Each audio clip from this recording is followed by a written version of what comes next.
What's up, you little demons? Just kidding. Love you guys. You guys are awesome. Um, I shouldn't be using that. That is an intro by one of my favorite people to watch. And from What Culture Gaming, Jules. Uh, also, follow him on Twitter if you guys are fans of What Culture, the gaming channel. They do other stuff besides gaming, wrestling, all kinds of other stuff. But yeah, I digress. Actually, that one was correct. Let me go ahead and move that back. Um, but he says that as part of his intro for some things, videos he does, and I think it's really catchy. But anyways, it's Chris. If you guys haven't realized that already, um, from Exploding Planet Studios, doing another devlog. Um, this time on Magic Hands, not Magic Hands. Magic Hands is thankfully published already. Um, on Ultimate Poe, that's what I meant to say. And so here we are working on it. Did a video earlier that I was going to post, then I played it back and realized my audio sounded horrible. So I get a take two, which will be awesome. So for those of you that don't know, Ultimate Poe is centered around the life of Edgar Allan Poe, um, and kind of his later years in life. For those of you that don't know, he died pretty early. I want to say he was exactly 40 years old when he died. And so while this story will not and bring him to keep prevent that from happening, what it does do is explain why he even made it to 40 in my own little fantasy type way. Um, and so, but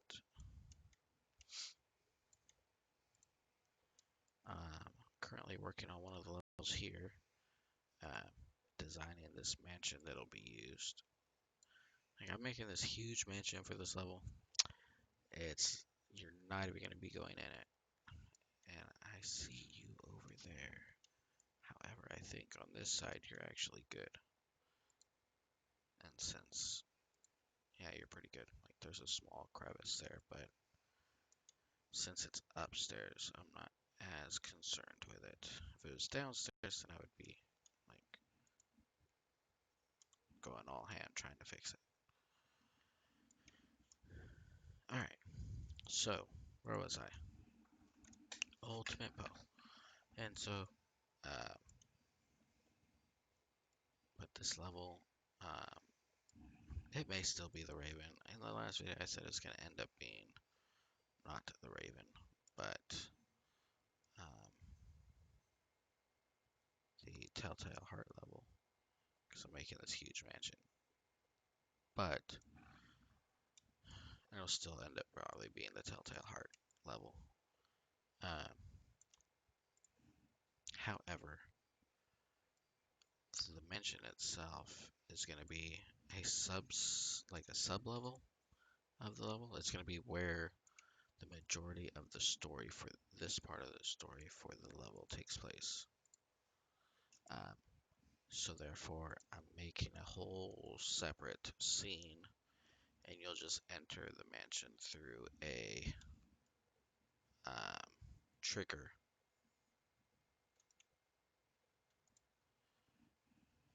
that will appear once you've solved the puzzles in this pseudo, not even pseudo, in this level. I was going to say pseudo open world, but it's really not, because you can't just travel anywhere. I made some definitive bounds in this level because I don't want to do an open world game. Um, I enjoy playing them, but the painstaking process it takes to actually make them, don't really want any of that. Not at this time. Um, for anybody new to the channel, I've been a game dev for 6 years, which is actually nowadays pretty decent amount of time because of how the corporate game companies, how quickly they go through their employees. It's quite sad, really. I feel bad. Um, don't get me wrong. I do purchase games made by corporate game companies. Um, and I have some friends that work for them, for different ones. But um, going through college to learn game development and be able to make games, um, as I did my research and got further along in my schooling, I realized how truly horrible uh, they treat their employees. I mean, some studios, like, don't get me wrong, you will go to the website and they will talk about all of this stuff that they have going on. Benefits are great. The pay is great working for a studio, in most cases. Uh, but, and that's a big but, like, Sir Mix-a-Lot would be impressed with how big the but is. And that but is the fact that what they don't tell you is we're going to use you for one or two projects and then we're going to be done with you. But thank you for your time. And it's not always the case. I should say that. I should make a point to say that it is not always the case. Um, but I've seen far more negative than positive, and maybe that's just life. But it made me want to just do the indie route. And plus, I have the pleasure of developing my own IPs and having full creative control over them, which is also a big bonus. So, anyways, I am building this house for Ultimate Poe, which I have decided that I am going to attempt to kickstart at some point. I will probably, most likely after I finish with this level, because then I have one full level I can demo or put as a demo onto the page. Plus, I'm still working on the teaser trailer, and so I got that going on. Got a lot going on, a lot invested in this game, and so I would like to be able to bring it to you guys faster. And by bringing to do it faster, then at some point I'm going to need to be able to hire some help with it. But right now, working on my own, it probably won't be released till early to mid 2022, like April timeframe. I think if I can hire some help, then I can have it ready, like actually ready, not cyberpunk ready, but legitimately ready, um, by late 2021 or very early, like February 2022. So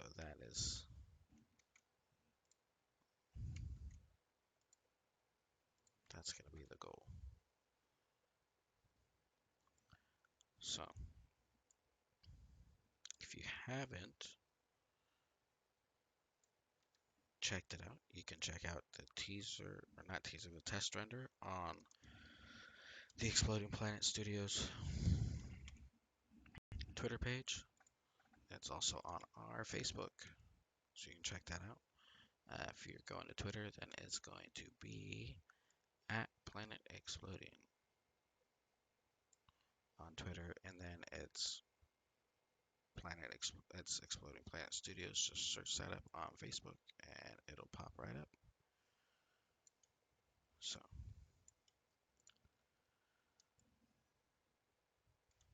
um, this ha so real quick, I did not model these assets for the house. Um, Character-wise, Edgar Allan Poe was modeled, uh, textured, but I bought the assets, this medieval modular town right here. Purchased that off of this store. Um, I also, whoops, did not mean to do that. Got this mage study off of the store. It's a very valuable asset. I had to do a lot of work to it because I'm using it in I'm going to use it in the teaser trailer. Um, and that work being, I had to actually go through and clear the unwraps and re-unwrap every asset that I used out of it. Because I didn't use all of them, but there were UV issues wrong with like the walls and everything. Like everything was modeled decently and good enough for what I needed. Good enough for the game. Great modeling work. Um, but I had to clean up the faces, and I think that's just from the export because I had to export it from here as an FBX to get it back into Maya. I think that was just caused by the export, but there's a lot of additional faces. But the UV mapping was definitely on the dude that made the product. Is it gonna stop me from using his stuff in the future, like buying more assets from him? No. But I say that because I want anybody who's looking at game development or indie development that might watch this to know that you really got to do a little research and make sure you know what you're getting. Um, because otherwise you end up buying a whole bunch of assets that you're never going to use. I mean, in 6 years, I've fallen prey to that quite a few times. And so just keep that in mind because uh, a lot of guys and gals out there that do the work may not intend for certain things to be used in certain manners. So, like for example, I really only had to unwrap things because of how it was being used or how I'm planning on using them. And so, since the outside was going to be seen, and with how poorly it was unwrapped, and same thing with like the floor, there was some issues with the floor.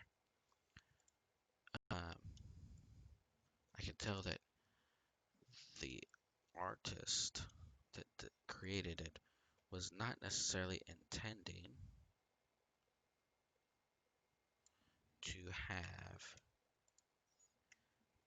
the study walls viewed from the outside. But even then, like things like the door was really jacked up. In fact, I still have to um, re-import, at least to re-import the door. Because I noticed a few things after I exported it to Maya that I had to fix. But,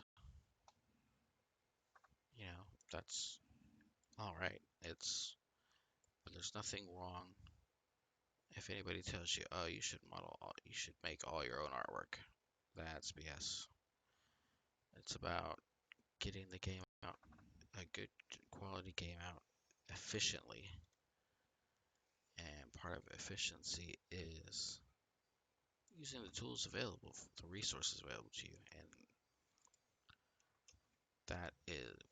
that can includes buying them from asset stores, going to Turbo Squid. If you have to, like I will model key characters or hire freelancers to model key characters, um, important characters that need a certain look. But stuff like this, I ain't gonna waste my time with that. If I need a certain prop to look a certain way, then cool, yes. But if I'm making buildings or landscapes, nah, you got that twisted. I will be the first one to go in, buy some assets that look and read like they fit what I'm looking for, and then I will bring them into my modeling package of choice, which I'm learning Blender still. So, but I have access to Maya as well. Um, so bring them into Maya, tweak, if it's unwrapping or something like that, or if it's animation adjustments, and then Blender if it's modeling tweaks. I have access to 3ds Max too, but I really want to get good with Blender because at some point my access to Maya may go away if I decide to quit teaching, because I do teach as well as make games. So yeah, got a lot going on.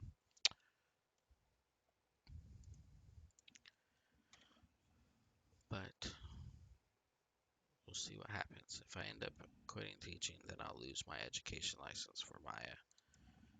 And surprisingly, when I was in college, I would get this is made with a student license, yada yada yada. Um, but as a teacher, I don't get that, which I thought was pretty nifty and kind of cool. So yeah,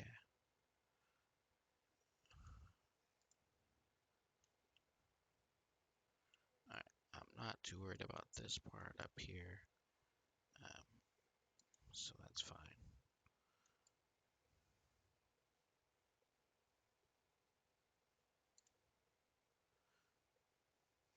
Although I do need to fix use, guys.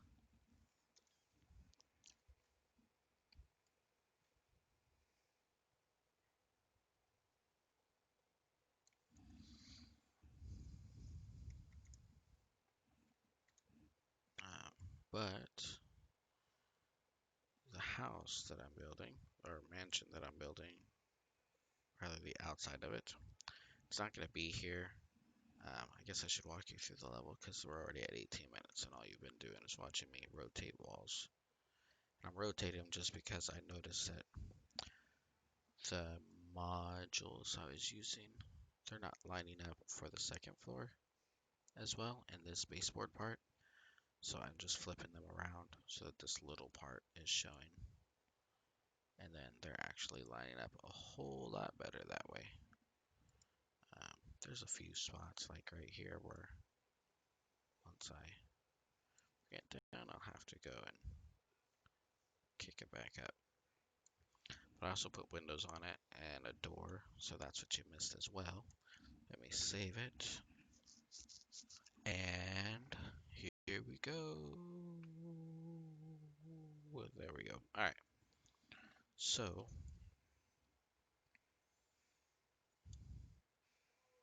the land is hidden. Let me unhide the landscape. Boom. All right. So I have this exponential fog that'll be there and in the way, um, kind of obscuring the player's obscuring the player's vision. And you'll be coming from down here, working your way around. And then I got this graveyard scene, not scene, but area that I set up. And this will be where one of the puzzles is going to be. Well, it's going to be one puzzle, but it's going to be like two sections. Uh, because this is going to be one of the intro levels, so it needs to be a little bit easier. Um, and so, but it'll be set, but you'll go from um, the house over here, off in the distance, right here. This one, this house, you'll actually be inside, walking around. I have lights in there and everything. It's all set up already. Um, Looking or trying to unlock the dagger that you have to then take to the graveyard. And I'm not going to tell you the rest of the puzzle because I'll save that for you guys to figure out. Um, and so you take it to the graveyard, and that'll cause the trigger on the mansion to, or take it to the graveyard, figure out the rest of the puzzle. That'll cause the trigger on the mansion to appear, and the mansion will be right here where this. So the shadow was the last time I built the lights. There was a giant cube right here, so I knew where the mansion was going to be. So I didn't put trees in the way. And so the tree, so I'll have to move a few of the trees because the mansion's a little bit bigger, but that's okay. But the mansion's going to go there once I'm done building it. Why am I not building it in place, you might ask? Because that plot of ground is not level. It's up on a hill. And so that's why. Uh, so there's that. That's just a quick little walk through the level. As we approach the 22-minute mark, we do have the design for the big bad in this game already made and ready. I'm actually repurposing a character from a previous game of mine, or not game, but concept. Um, this guy right here, this was going to be Yamongtho in my concept game, Rise of Yamongtho, but it was going to be a board game. Well, originally I made it for a portfolio project, and it was a board game. And then I ended up turning it into, or was going to turn it into just a JRPG uh, based in Dallas, Texas, and it's going to be like a Lovecraftian type deal. Uh, but a buddy of mine, Juan Alcazar, check him out if you haven't. He's a really talented artist and an even more talented uh, musician.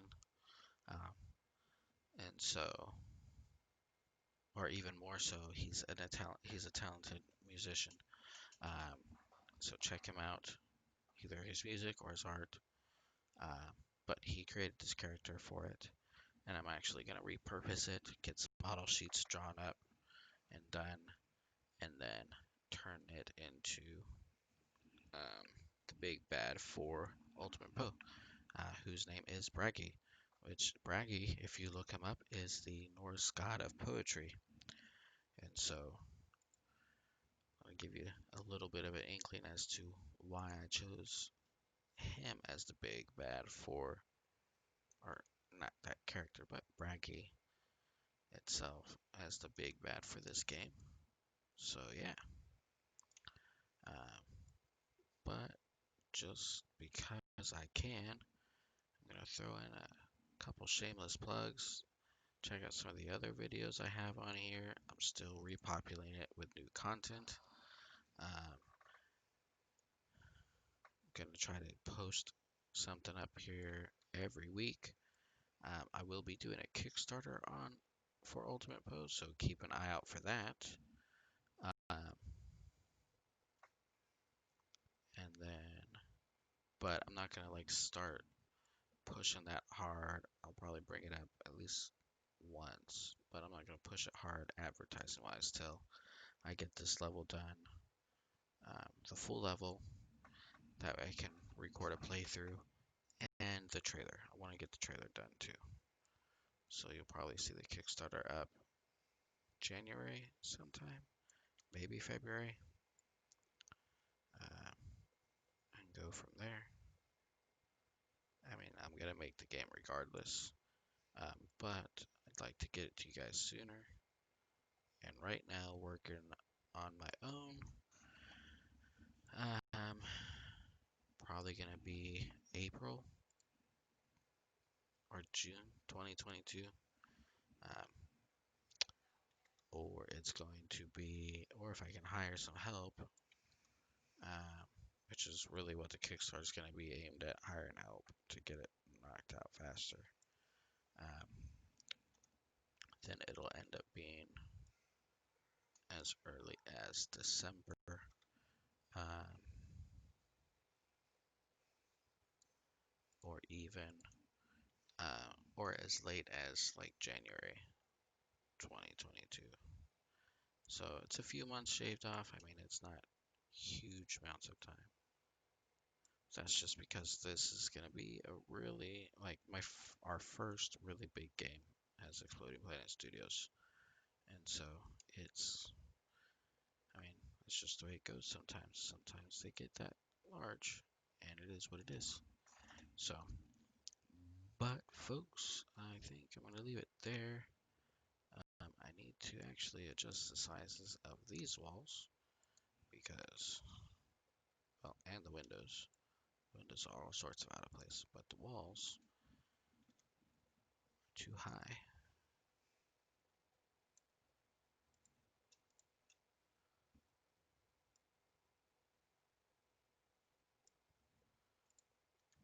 So,